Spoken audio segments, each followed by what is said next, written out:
저희들이 오늘 함께 살펴본 말씀은 예레미야 25장 30절부터 38절까지의 말씀입니다. 예레미야 25장 30절부터 38절까지의 말씀인데요. 우리 함께 교독하면 좋겠습니다. 제가 먼저 읽도록 하겠습니다. 그러므로 너는 그들에게 이 모든 말로 예언하여 이르기를 여호와께서 높은 데서 포효하시고 그의 거룩한 처소에서 소리를 내시며 그의 초장을 향하여 크게 부르시고 세상 모든 주민에 대하여 포도 밟는 자 같이 흥겹게 노래하시리라. 요란한 소리가 땅 끝까지 이름은 여호와께서 민족과 다투시며 모든 육체를 심판하시며 악인을 칼에 내어 주셨습니다. 여호와의 말씀이니라. 만군의 여호와께서 이와 같이 말씀하시니라. 보라, 재앙이 나서 나라에서 나라에 미칠 것이며 큰 바람이 땅 끝에서 일어날 것이라. 그날에 여호와에게 죽음을 당한 자가 땅 이 끝에서 땅 저 끝에 미칠 것이나 그들을 위하여 애곡하는 자도 없고 시신을 거두는 자도 없고 매장하여 주는 자도 없으리니 그들은 지면에서 분토가 되리로다. 너희 목자들아 외쳐 애곡하라. 너희 양떼의 인도자들아 잿더미에서 뒹굴라. 이는 너희가 도살당할 날과 흩음을 당할 기한이 찼음인즉 너희가 귀한 그릇이 떨어짐 같이 될 것이라. 목자들은 도망할 수 없겠고 양떼의 인도자들은 도주할 수 없으리로다. 목자들이 부르짖는 소리와 양떼의 인도자들이 애곡하는 소리여 여호와가 그들의 초장을 황폐하게 함이로다. 평화로운 목장이 여호와의 진노하시는 열기 앞에서 적막하게 되라. 함께 있습니다. 그가 젊은 사자같이 그 굴에서 나오셨으니 그 호통치시는 분의 분노와 그의 극렬한 진도로 말미암아 그들의 땅이 폐허가 되리로다 하시니라. 아멘. 저희가 한 7월부터 시작해서 이제 8월 말까지 거의 2달 동안 예레미야 말씀을 매일 기도회를 통해서 계속 묵상해 왔습니다. 드디어 오늘 전반부가 마무리됩니다. 예레미야 말씀이 우리들에게 좀 힘들었던 이유 중에 하나가 계속 반복되는 내용인데 그 반복되는 내용이 이 심판과 회개에 대한 내용이었기 때문에 들으시는 성도님들과 또 말씀을 전하는 저희들에게도 너무나도 챌린지가 되는 그런 기간이었습니다. 성경은 하나님을 사랑의 하나님이라고 그리고 노하기를 더디하시는 하나님이라고 기록하고 있습니다. 하지만 우리가 예레미야서를 보았듯이 하나님의 분노는 끊임없이 예레미야를 통해서 유다 백성들에게 선포되었습니다. 그리고 오늘 25장 어제 읽은 말씀부터 시작해서 25장의 말씀은 그 표현이 너무나도 심할 정도로 하나님께서 분노를 표출하십니다. 우리가 신약에서도 알고 있듯이 예수님도 화를 내신 적이 있으십니다. 성전에 들어가셔서 이 물건을 파는 자들의 상을 뒤엎으시면서 화를 낸 적이 있으시고 또 한 번은 이 바리새인들을 향해서 욕을 하신 적이 있습니다. 이 회칠한 무덤 같은 사람들아 이렇게 외친 분노를 하신 적이 있으십니다.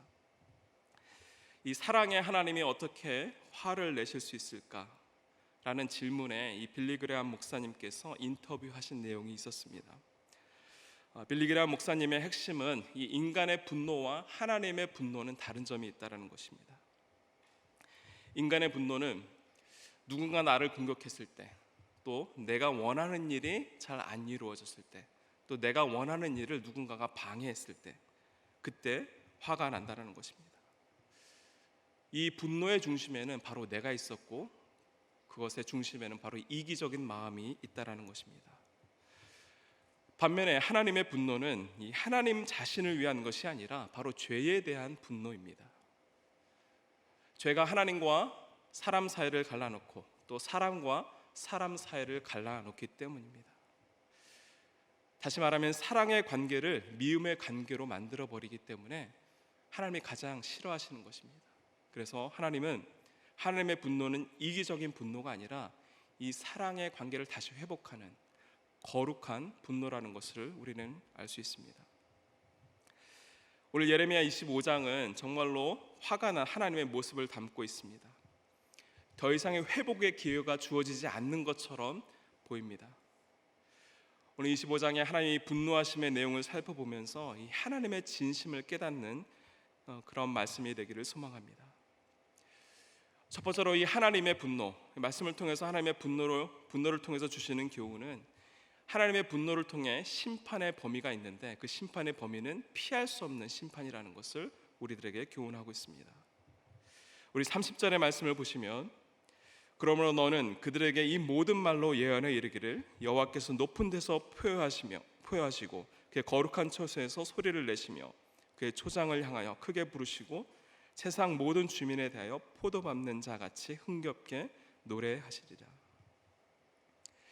이 표현이 이 하나님께서 마치 사자와 같이 큰 소리로 고함을 치시고 또 하늘에서 벼락과 같은 소리, 그러한 목소리로 화를 내시고, 그런데 그 대상이 유다 백성뿐만 아니라 세상의 모든 주민을 대상으로 한다고 말씀합니다.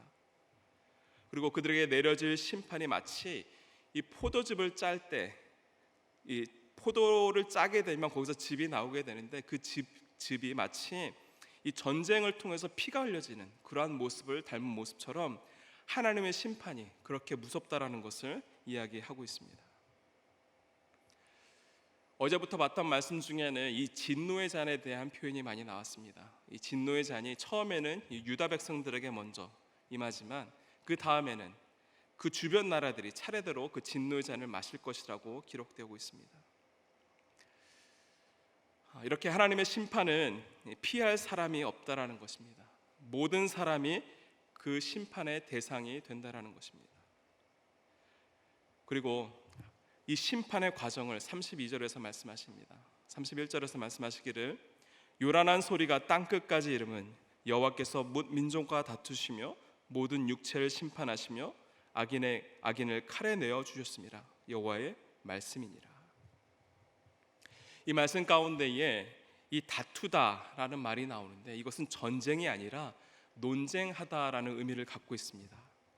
이 다른 말로 말하면 주님께서 심문을 하신다라는 것입니다. 바로 법정에서 시시비비를 가리는 것처럼 여호와께서 민족들을 불러놓고 옳고 그름을 물어보신다라는 것입니다. 죄를 물으시고 그 대가를 받게 하시겠다라는 것이죠. 그리고 그 심판의 결과가 32절에서 이렇게 말씀합니다. 만군의 여호와께서 이와 같이 말씀하시니라. 보라, 재앙이 나서 나라에서 나라에 미칠 것이며 큰 바람이 땅 끝에서 일어날 것이라. 여기서도 똑같이 이 재앙의 범위가 나라에서 나라까지 미친다. 재앙이 바람처럼 땅 끝에서 땅 끝까지 몰아칠 것을, 그리고 그것을 통해서 쓸어버릴 것을 말씀하고 있습니다.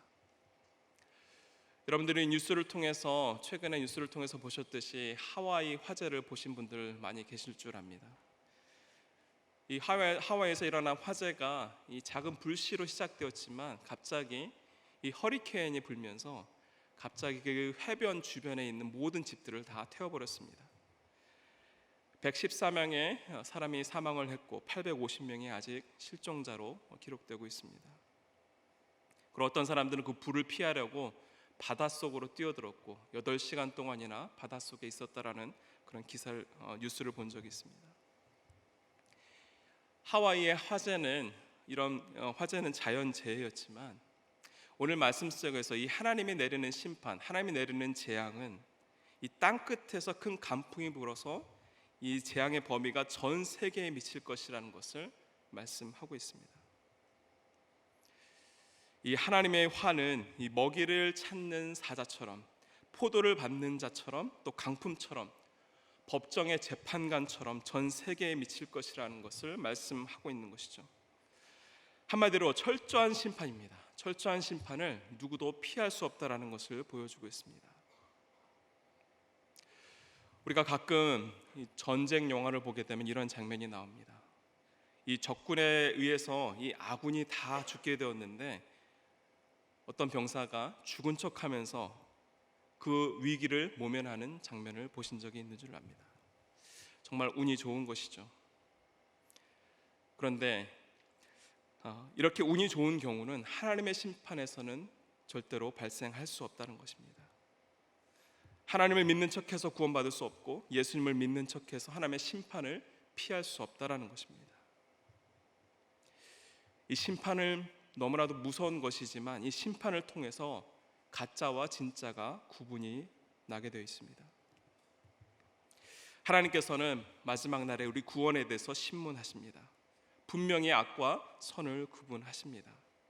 그리고 그 신문의 결과에 따라서 구원과 영원한 지옥으로 그 대가를 물게 될 것입니다. 두 번째로 거룩한 분노를 통해서 하나님께서 심판을 하시는데 이 심판의 강도가 너무나도 셉니다. 그래서 이 심판의 강도가 너무 세기 때문에 이 심판을 통해서 무너진 것을 우리는 다시 재건할 수 없음을 말씀하고 있습니다. 너무나도 철저한 심판으로 내려진 그 심판의 재앙이 다시 재건할 수 없는 그러한 모습으로 나타나게 된다는 것을 오늘 본문은 말씀하고 있습니다. 예레미야 18장에서는 이 토기장이에 대한 비유를 하시면서 이 망가진 토기장이 흙을 다시 세워서 다시 만드는 하나님의 모습이 나옵니다. 그런데 오늘 25장에서의 하나님의 모습은 회복의 여지가 없는 이 깨진 그릇에 대한 말씀을 하고 있습니다. 그리고 다 무너져서 분토로 돌아갈 것이라고 말씀하고 있습니다. 우리 33절의 말씀입니다. 그날에 여호와께서 죽임을 당한 자가 땅 이 끝에서 땅 저 끝까지 미칠 것이나 그들을 위하여 애곡하는 자도 없고 시신을 거두어 주는 자도 없고 매장하여 주는 자도 없으리니 그들은 지면에서 분토가 되리로다. 이러한 심판을 받게 된 사람에게 가장 처절한 면이 무엇인가 하면 바로 그들을 위해서 울어줄 사람도 없고 매장해 줄 사람도 없다라는 것입니다. 너무나도 슬픈 그런 장면입니다. 사람들이 애도하지도 않고 매장해 주는 자도 없다라는 것이 이 죽음의 일상이 되어버렸다라는 것입니다. 죽음이 일상이 되어버렸기 때문에 사람들이 애도하지도 않고 매장해 주지도 않다라는 것이죠. 처음에는 한 사람이 죽는 죽음이 큰 사건으로 이렇게 기억되지만 많은 사람이 죽고 매일매일 사람이 죽게 되면 그것이 큰 사건처럼 우리들에게 여겨지지 않습니다. 이러한 것을 우리는 팬데믹을 지나면서 여러분들 우리 경험한 줄 믿습니다. 팬데믹으로 8월까지 죽은 사람의 숫자가 700만 명입니다. 그리고 2차 대전으로 죽은 사람의 숫자가 5천만 명에서 7천만 명이라고 합니다. 전쟁이나 이렇게 팬데믹이 일어나게 되면 인간은 숫자에 불과하다는 생각이 들 정도로 이 죽음에 대해서 우리는 조금 무감각해지는 면이 있습니다. 아무런 반응을 하지 않을 정도로 죽음이 일상이 되어버리는 그러한 하나님의 심판이 있다라는 것을 말씀하고 있는 것이죠. 그런데 예레미야서를 통해서 하나님께서 분명히 이러한 심판의 메시지를 전하시면서도 동시에 회복의 기회의 메시지를 전해주셨는데 오늘 25장에서는 그런 회복의 메시지가 없습니다. 회개하고 돌아와라 이렇게 하실 것 같은데 그런 말씀을 하지 않으시고 오히려 통곡하라 이렇게 말씀하십니다. 우리 34절의 말씀을 함께 읽으면 좋겠습니다. 34절의 말씀입니다. 너희 목자들아 외쳐 애곡하라. 너희 양떼의 인도자들아 잿더미 위에서 뒹굴라. 이는 너희가 도살당할 날과 흩음을 당할 기한이 찼음인즉 너희가 귀한 그릇이 떨어짐같이 될 것이라. 울어라. 통곡하라. 이제 멸망할 날이 얼마 남지 않았다. 그릇이 깨지듯이 이제 너희들도 그렇게 깨진 그릇처럼 부서질 것이다. 마치 멸망은 회복이 불가능한 것처럼 완전히 깨어져 버린 그릇처럼 된다는 것을 말씀하고 있는 것이죠. 물론 하나님께서는 이 깨진 그릇도 다시 온전하게 회복시킬 수 있는 그런 능력이 있으신 분이십니다.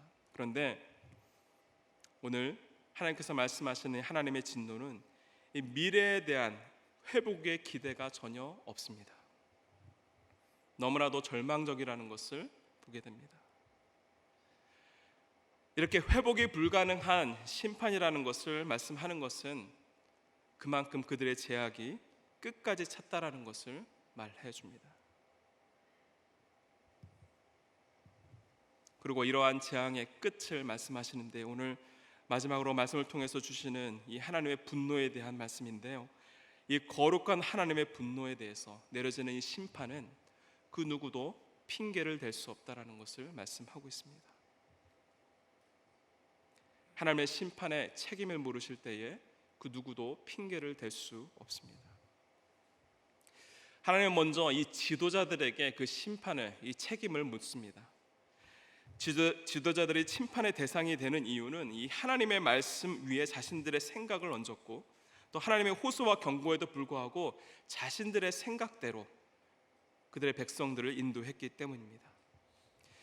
35절부터 37절의 말씀을 제가 읽습니다. 목자들은 도망할 수 없겠고 양떼 인도자들은 도주할 수 없으리로다. 목자들이 부르짖는 소리와 양떼 인도자들이 애곡하는 소리여 여호와가 그들의 초장을 황폐하게 함이로다. 평화로운 목자들의 여호와의 진노하시는 열기 앞에서 적막하게 되리라. 하나님의 진노의 대상은 말씀드렸듯이 모든 사람들, 모든 세상을 대상으로 하고 있습니다. 하지만 구체적으로 하나님의 심판의 대상은 먼저 리더에게 향해 있습니다. 리더의 책임은 양떼들을 잘 인도해야 할 그런 책임을 갖고 있는데, 그 책임을 다하지 못했기 때문에 양들이 각기 제 길로 가게 된 것입니다. 그래서 하나님은 리더들을 지목하면서 너희들이 도망할 수 없고 그들에게 책임을 물으시겠다고 말씀하십니다. 죄를 지적하고 죄를 고발하고 또 하나님의 의를 가르쳐야 할 목자들이 그 역할을 제대로 하지 못했기 때문에 그 책임이 더 클 수밖에 없습니다. 그래서 하나님의 진노에 대해서 리더들은 더욱더 핑계를 댈 수 없습니다. 그래서 마지막으로 하나님의 진노는 땅이 더 이상 사람이 살 수 없는 곳으로 만들어 버리시겠다라고 말씀합니다. 38절의 말씀입니다. 그가 젊은 사자같이 그 굴에서 나오셨으니 그 호통치시는 분의 분노와 그의 극렬한 진노로 말미암아 그들의 땅이 폐허가 되리로다 하시니라. 하나님께서 정말로 화가 나셨습니다. 하나님께서 이렇게 화를 내시는 이유는 회복의 기회마저 주시지 않는 것 같은 그 하나님의 분노의 원인은 계속해서 예레미야가 유다 백성에게 지적했던 것이 바로 가장 큰 것이 바로 우상 숭배였습니다. 이 우상 숭배에 대한 하나님의 화는 출애굽 때부터 있었습니다. 우리가 너무나도 잘 알고 있듯이 너무나도 큰 사건이었죠. 바로 금송아지 사건입니다. 하나님께서 큰 화를 내신 이유는 바로 우상 숭배였기 때문이었습니다. 이스라엘과 유다 백성들의 그 문제의 중심이 바로 우상 숭배였다는 것이죠. 하나님을 섬긴다고 하면서 동시에 다른 신을 섬겼고 다른 신들에게 제물을 바쳤고, 하나님만 의지한다고 하면서 뒤로는 힘 있는 나라들을 의지했던 그런 유다 백성들을 하나님은 더 이상 참지 않으신 것입니다. 우리가 예레미야 말씀을 보면서 우리 마음속에 이 하나님께서 유다 백성들에게 벌을 내리실 때에 그 벌이 우리와는 조금 상관이 없다, 조금 먼 이야기처럼 들을 수 있습니다. 그 마음은 아마도 우리가 직접적인 우상 숭배를 하고 있지 않기 때문인가라고, 그런 생각 때문이 아닐까라는 생각을 하게 됩니다. 내가 하나님을 믿으면서 불상에게 절하지 않고 또 하나님을 믿으면서 무슬림 사원에 가서 예배를 드리지 않습니다. 그래서 자연스럽게 우상 숭배와 나와는 거리가 먼 것처럼 느껴지는데, 그래서 우상 숭배 때문에 벌을 받게 된 이 유다 백성들과는 나와는 좀 다르다라고 생각할 수 있습니다. 물론 가끔 예수를 믿는다고 하면서도 점집에 다니시는 분들이 종종 계십니다. 누가 우상 숭배에 대해서, 우상 숭배가 무엇이냐고 물어본다면 여러분들은 쉽게 대답하실 수 있을 것 같습니다. 하나님보다 더 사랑하는 것이 나의 우상이라고 대답하실 수 있을 것 같습니다. 그런데 누군가가 직접적으로 당신이 하나님보다 더 사랑하는 것이 무엇입니까? 라고 질문을 한다면 정확하게 우리가 대답할 수 있을까라는 생각은 하게 됩니다. 내가 사랑하고 있는 것과 하나님을 비교할 생각을 잘 하지 않는 것이 우리의 신앙의 문제입니다. 돈이 없을 때는 이 돈이 하나님과의 비교 대상이 되지 않는데, 돈이 생기고 나면 이 하나님과의 비교 대상이 됩니다. 자식이 없을 때는 하나님과의 비교 대상이 되지 않았는데, 자식이 생기고 나서는 이 하나님 자리에 이 자식이 앉아 있는 경우를 많이 보게 됩니다. 우리의 신앙 생활 속에서도 하나님을 사랑하는 것과 하나님이 계셔야 할 자리에 내가 좋아하는 것, 내가 원하는 것, 내 인생의 목표, 내 인생의 경험을 놓는 경우, 이것이 바로 유대인들이 우상 숭배했던 그들의 죄입니다. 거짓 신들의 전쟁이라는 책을 쓰신 이 카일 알드먼 목사님께서 우리 생활 속에서 발견할 수 있는 이 우상에 대한 내용들을 책으로 내셨습니다. 이 거짓 신들의 전쟁이라는 책입니다. 그 책의 내용 중에 이러한 내용이 있습니다. 별것 아니라고 생각하는 문제가 나의 우상이 될 수 있다. 별것 아니라고 생각하는 문제가 우상이 될 수 있다. 한 크리스찬 여자 청년이 믿지 않는 남자 친구와의 동거 문제를 가지고 이 카일 목사님에게 상담을 하러 왔습니다. 목사님은 여자 청년에게 물어봅니다. 만약 동거하게 되면 자매님이 치러야 될 그 대가들을 한번 생각해 봤습니까? 먼저는 정말로 이 남자친구와 결혼할 생각입니까? 그 질문을 했는데 이 여자의 대답은 아직은 잘 모르겠습니다라고 대답합니다. 그리고 이 카일 목사님께서 그러면 당신의 미래에 어떤 대가를 치러야 될지 깊이 생각해 봤습니까? 그리고 지금의 결정이 당신의 미래의 남편에게 이 결정을 왜 내리게 됐는지 그 이유를 설명할 수 있을까요? 목사님은 그녀의 동거 결정 이후에 벌어질 그 여러 가지 문제점에 대해서 말을 해주게 되었습니다. 그리고 마지막에 이러한 문제에도 불구하고 당신이 여전히 그 동거의 뜻을 버리지 않는다고 한다면 이 당신이 남자친구와의 관계를 하나의 신으로 바꾼 것이라고 이야기했습니다. 이 목사님의 말의 의미는 우리가 너무나도 많은 것을 희생하면서까지 어떤 것을 추구할 때 그것이 나의 신이 될 수 있다는 것을 이야기하고 싶었던 것입니다. 너무나 많은 것을 희생하면서까지 어떤 것을 추구할 때 그것은 우리의 신이 될 수 있습니다.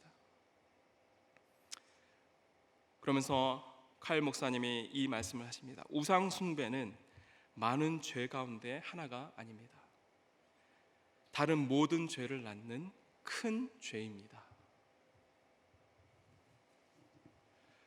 우리가 하나님께서 주신 10계명만 봐도 그 첫 계명이 나 외에는 다른 신들을 내게 두지 말라라고 말씀합니다. 이 출애굽기 20장 3절의 말씀을 새 번역으로 읽어드리면 너희는 내 앞에서 다른 신들을 섬기지 못한다라고 기록하고 있습니다. 너희는 내 앞에서 다른 신들을 섬기지 못한다. 이 말은 내 앞에 before me가 아니라 in my presence라고 해석하는 것이 더 맞습니다. 나를 믿는다고 하면서 다른 신들을 그 마음에 두지 말라는 말씀입니다. 우리가 애굽의 10가지 재앙만 보더라도 이 애굽의 온갖 신들은 다 거짓이고 허상이라는 것을 가르쳐주기 위한 하나님의 의도가 있었습니다. 단순히 많은 신들 중에 가장 뛰어난 신이 야훼 하나님이시다라는 것을 가르쳐주기 위한 것이 아니라 이런 월등한 신에 대한 문제가 아니라 바로 진짜냐 가짜냐를 가르쳐주시기 위한 하나님의 의도가 있었습니다. 이 10가지 재앙과 10계명을 종합해 보면 현대를 살아가는 우리들에게 하나님이 계셔야 할 자리에 내가 사랑하는 것, 내가 간절히 원하는 것, 그것이 가짜라는 것입니다. 가짜를 두지 말고 진짜 되신 하나님께 내 관심을 집중하라는 것입니다. 바울도 우상 숭배를 이렇게 정의했습니다. 골로새 3장 5절과 6절의 말씀에서 이렇게 정의합니다. 그러므로 땅에 있는 지체를 죽이라. 곧 음란과 부정과 사욕과 악한 정욕과 탐심이니 탐심은 우상 숭배니라. 이것들로 말미암아 하나님의 진노가 임하느니라. 이 말씀을 우리가 이렇게 오해할 수 있습니다. 그러면 세상과 단절된 삶을 살아야 하는가? 무엇을 바라지도 말고 열심히 돈 벌 생각도 하지 말아야 하는가? 그럼 완전히 금욕하고 절제하면서 살아가야 하는가? 세상과 분리되어서 살아가야 되는가? 아닙니다. 우리는 세상에 속하여 살아가기 때문에 세상과 분리되어 살아갈 수 없습니다. 그리고 무엇을 바라고 원한다라는 것은 우리의 감각이 살아있다라는 것을 이야기해 줍니다. 식욕이 없으면 우리는 죽은 것입니다. 문제는 우리의 사랑, 우리가 간절히 원하는 것이 과연 하나님과 무슨 상관이 있는가? 그것을 먼저 생각해야 한다는 것입니다. 세상에 보기에는 그것이 좋은 것이라고 이야기할 수 있지만 하나님 보시기에는 그것이 죄라고 말씀하실 수 있기 때문입니다. 내가 원하는 것의 출발점, 그 동기가 무엇인지가 중요하다는 것입니다.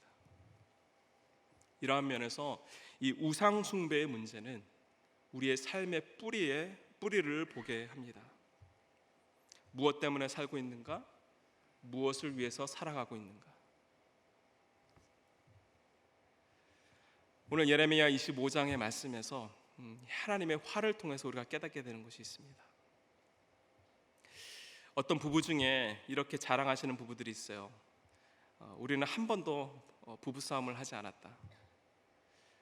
물론 그럴 수 있습니다. 두 분 중에 한 분이 성품이 너무나도 좋으셨기 때문에 한 번도 싸움을 안 할 수도 있습니다. 그렇지만 이 싸움이 부부 관계에 도움이 될 때가 있습니다. 물론 싸움을 많이 하라는 것은 아닙니다. 하지만 이 싸움을 통해서 우리가 알게 되는 것이 바로 이 속에 있는 이야기를 할 수 있다라는 것입니다. 내가 왜 화가 났는지를 이야기할 수 있다라는 것입니다. 오늘 예레미야 25장의 말씀은 하나님께서 화를 내시면서 하나님의 속마음을 유다 백성들에게 쏟아내신 것입니다. 나를 바라봐라. 나만 의지해라. 그런 말씀을 거부하고 하나님을 대신하는 다른 신들에게 마음을 빼앗겨버린 그 유다 백성들을 보시면서 하나님의 속마음을 쏟아 부으신 것입니다.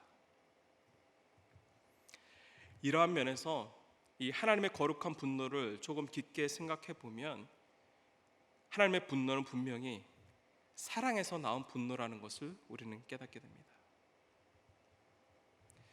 질투가 없는 사랑은 사랑이 아닐 수 있습니다. 그래서 신명기에서도 이렇게 말씀합니다. 4장 24절 말씀입니다. 우리 함께 읽으면 좋겠습니다. 함께 읽습니다.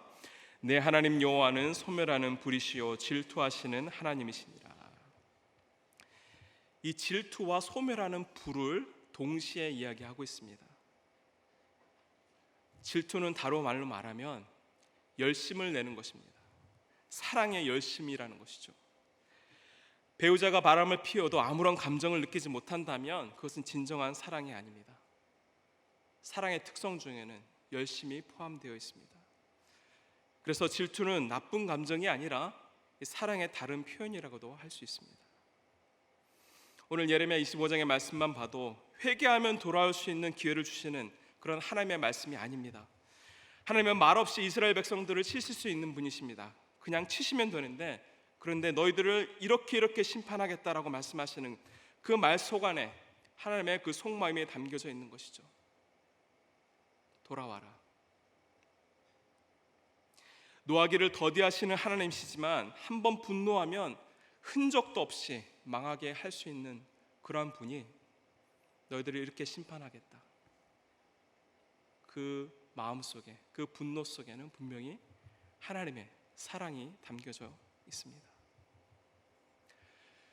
구약의 말씀이지만 신약에서도 인간은 똑같은 죄를 저지르게 됩니다. 또 지금까지도 인간은 똑같은 죄를 저지르게 됩니다.